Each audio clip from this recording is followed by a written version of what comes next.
किशन नाम का एक व्यक्ति अपने परिवार के साथ रहता था। किशन बहुत ही आलसी किस्म का व्यक्ति था। वह हमेशा दूसरों से उधार लेता रहता था। अरे शिवराम काका, जरा 30 किलो गेहूं तो देना। 30 किलो गेहूं ठीक है, लेकिन 600 रुपए लगेंगे। पैसे तो मेरे पास नहीं हैं। शिवराम काका, आप मुझे गेहूं उधार दे दो, मैं 1-2 दिनों में आपके पैसे चुका दूंगा।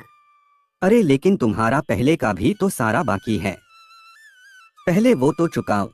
हाँ हाँ, वो सब मैं एक ही साथ चुका दूंगा।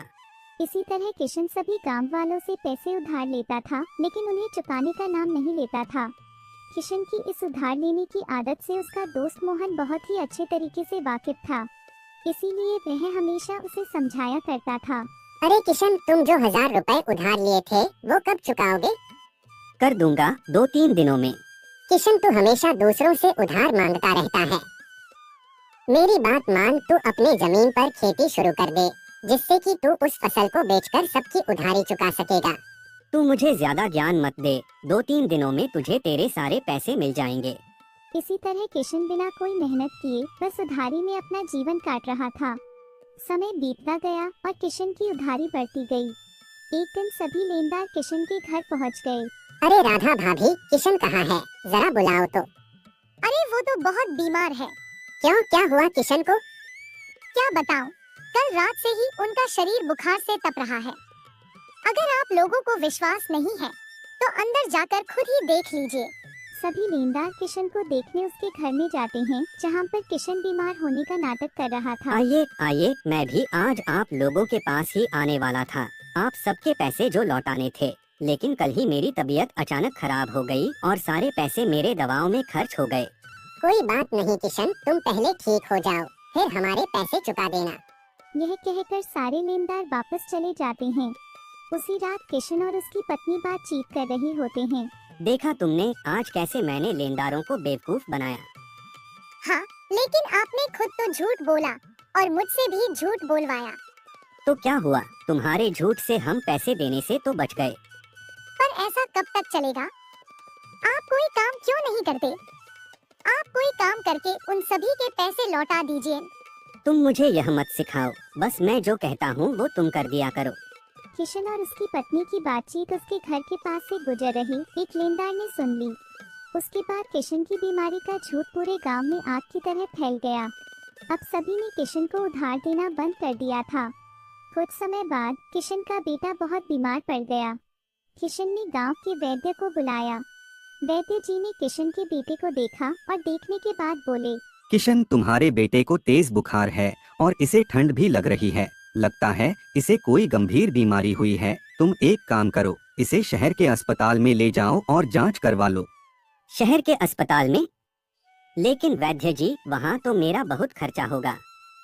हाँ, कम से कम 4-5 हजार रुपए लेकर ही जाना। लेकिन वैद्य जी, मेरे पास तो 5,000 रुपए नहीं हैं। मेरे पास, आप ही मेरे बेटे का इलाज कर दीजिए। मैं इस बीमारी का इलाज नहीं कर सकता। तुम्हें इसे जल्द से जल्द शहर लेकर जाना ही होगा, नहीं तो इसकी जान पर भी बात आ सकती है। नहीं नहीं वैद्य जी, मेरे बेटे को कुछ नहीं होना चाहिए। ठीक है, मैं कुछ करता हूँ। वैद्य जी के जाने के बाद किशन अपनी पत्नी से कहता है, 5,000 रुपए कहाँ से लाऊंगा? मैं अब तो गांव वाले भी मुझे उधार नहीं देते। मैं आपसे हमेशा कहती थी कि मेहनत करो, लेकिन आपने मेरी एक न सुनी। आज आपके आलसी स्वभाव के कारण हमारे पास अपने बेटे का इलाज कराने तक के पैसे नहीं हैं। अब हम क्या करेंगे? तुम देखो न, अगर तुम्हारे पास कोई आभूषण रखा हो तो हम उसे बेचकर अपने बेटे का इलाज करवा लेंगे। मेरे सारे आभूषण तो आप पहले ही बेच चुके हैं। अब मेरे पास जमा पूंजी के तौर पर बस मेरा बेटा ही है और मैं उसे खो नहीं सकती। आप कुछ भी कीजिए, लेकिन 4-5 हजार रुपए का इंतजाम कीजिए। तुम चिंता मत करो, मैं अभी किसी न किसी गांव वाले से पैसे लेकर आता हूँ।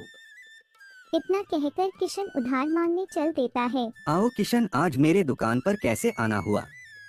वो रमेश भैया, मेरे बेटे की तबीयत बहुत खराब है और उसे इलाज के लिए शहर ले जाना है, जिसके लिए मुझे कुछ पैसों की जरूरत है।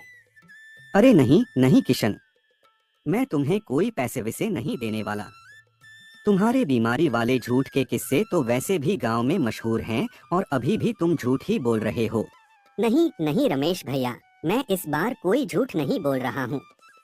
मेरा बच्चा सच में बहुत बीमार है। मुझे तुम्हारी बात पर रत्ती भर भी विश्वास नहीं है। मैं तुम्हारी कोई मदद नहीं करने वाला। यह सुनकर किशन उदास हो जाता है और फिर वह अपने मित्र मोहन के पास जाता है।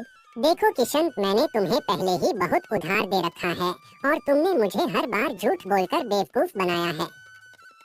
अब मेरे पास तुम्हें देने के लिए कोई पैसे नहीं है। इस तरह किशन को गांव के किसी भी व्यक्ति ने पैसे नहीं दिए और वह निराश होकर घर चला गया। यह बात जब गांव के वैद्य जी को पता चली तो उन्होंने गांव वालों को इकट्ठा किया। मैंने सुना है कि आप सभी ने किशन को पैसे देने से इनकार कर दिया है। हाँ वैद्य जी, क्योंकि किशन हमेशा बीमारी का बहाना बनाकर हमसे पैसे ले लेता है और चुकाते समय झूठ बोलता है। हाँ, परंतु इस बार वह झूठ नहीं बोल रहा है।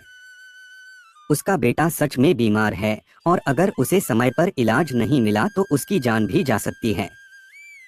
हम सब एक ही गांव के हैं, इस नाते हमें उसकी सहायता करनी चाहिए। वैद्य जी की यह बातें सुनकर सभी गांव वाले किशन की मदद के लिए मान जाते हैं और किशन के बेटे का इलाज शहर के अस्पताल में हो जाता है। अब वह बिल्कुल ठीक हो चुका था। फिर किशन सभी गांव वालों से माफी मांगता है। मुझे माफ कर दीजिए।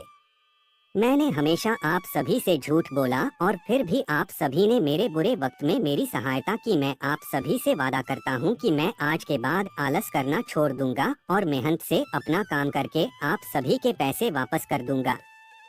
उस दिन के बाद से किशन अपने खेतों में मेहनत से काम